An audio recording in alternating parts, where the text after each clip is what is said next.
Pennsylvania Senator John Fetterman will be back in his Senate seat soon, his chief of staff said yesterday while sharing photos of the senator, who has been undergoing treatment for clinical depression at Walter Reed National Military Medical Center. The senator is reportedly well on his way to recovery and is laser focused on Pennsylvania.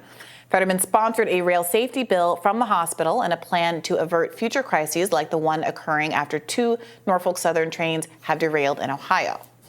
Well, good to see him back at work and hopefully have some answer into what kind of condition he actually is in. Obviously, there's been very limited interactions between the senator and the press as he's been recovering. Look, I think there are a lot of legitimate questions about the state of his health, obviously, and his health should come first. His health was a major concern during the campaign, and there were a lot of, I think, valid questions raised about whether he was actually in shape to serve in the Senate, and those concerns have frankly been somewhat borne out, given that he's spent a significant time so far recovering.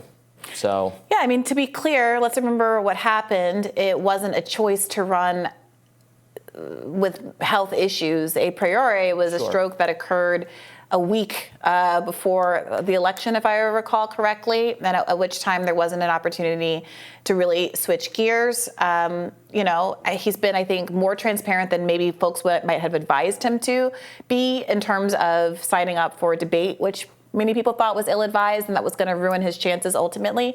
But the people chose him. And so, like with many other people, Congress members who have suffered from unpredictable illnesses, have dealt with cancer or have given birth or who have done any number of kind of things that during their tenure, or who, like George Santos, were caught in a whole string of lies that were misrepresentations that might have undermined his being elected in the first place. This is what it means to be in politics. Yeah, like I said when we discussed Biden's health, the cognitive test is the election, which he passed. I think he had a remarkably weak opponent in Dr. Oz. It is astonishing that Republicans managed to lose that race, to my mind, given the condition John Fetterman was in by the day of the election. But Fox News host Tucker Carlson had this to say regarding John Fetterman's speaking abilities. Fetterman's own wife, a former illegal alien called Giselle, candidly told reporters how she deals with her brain-damaged husband. Quote, "You just ignore him when he's speaking." Now, Democratic voters love this because they always love it when women attack and diminish their own husbands. It makes them feel like they're not alone. It's totally normal to hate your husband. And of course, they took Giselle's advice and they elected John Fetterman to the Senate. In a party where no debate is allowed, it's not like you need a senator who can use words. Well, I don't know what to make of some of those comments, obviously, but look, I think it is fair to ask if his physical I don't want him to be physically ailing, but there's a certain amount of both physical and mental fitness required to be serving in the Senate. There are perhaps several members of Congress who currently are not passing that test, and I don't think they belong there either, including Dianne Feinstein, who is thankfully finally retiring. But I mean, look, it can sound mean-spirited to point these things out, and I think some of the ways in which people on the right are pointing it out are mean-spirited. I think having a conversation about somebody's mental health is a different thing from attacking their wife, from trying to shoehorn, make her opinion on the matter, her previous undocumented immigrant status, which has absolutely nothing to do with her current status or John Fetterman's mental fitness, into a conversation. I thought that was extremely ugly. And I don't know that most of us have had a loved one who has suffered a stroke, has recovered or maybe not recovered from a stroke. I don't think a lot of people appreciate that kind of tone being taken, even if they have sincere concerns about John Fetterman's ability to lead.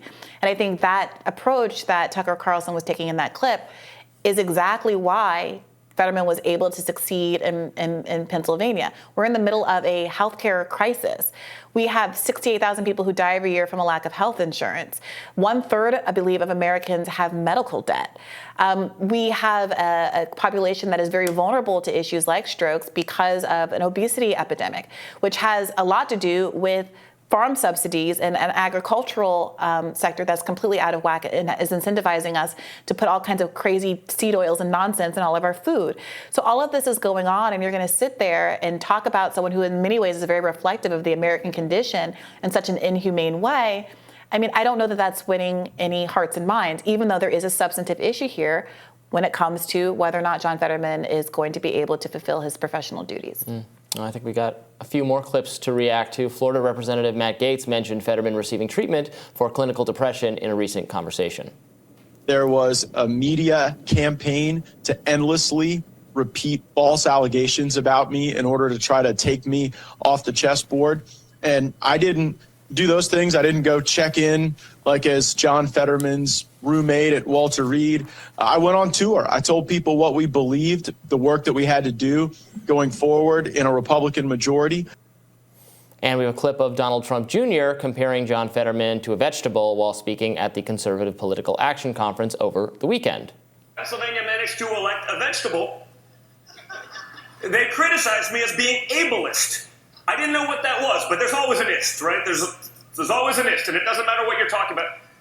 And apparently an ableist is someone who discriminates against those with disabilities. And I said, well, I'm not discriminating against an ableist. I'd love for John Fetterman to have like good gainful employment. Maybe he could be like a bag guy at like a grocery store but like, is it unreasonable for me to expect as a citizen of the United States of America to have a United States senator have basic cognitive function?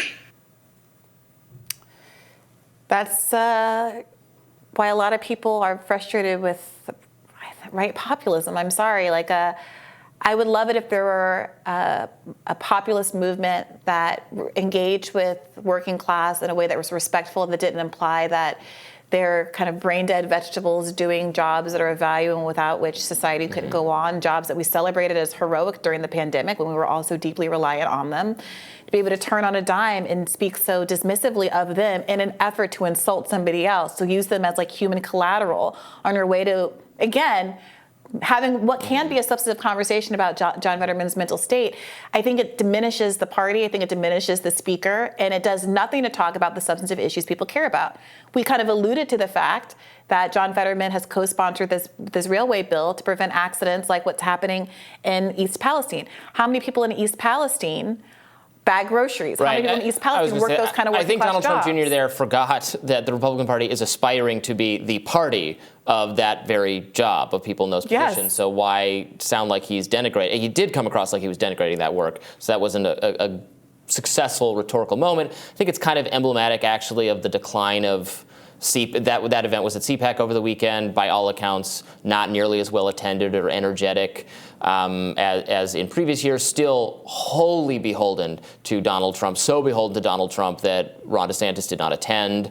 Really, really in the tank for the Trump faction of the GOP that I've said on the show many times, I think is not necessarily healthy for the loyalty to that person who did not win re-election and whose candidates, including the one Fetterman ran against, Dr. Oz, squandered races that could have been winnable because of Trump's unique hold on them. Though these were his candidates, the ones who didn't fare well in Arizona, Georgia, Pennsylvania, and ones who were beholden to his issues. Chiefly, it didn't come up as much in the Pennsylvania race, but it certainly did in Arizona and Nevada. The election denial that he forced these candidates to talk about, because that's how you win his affection.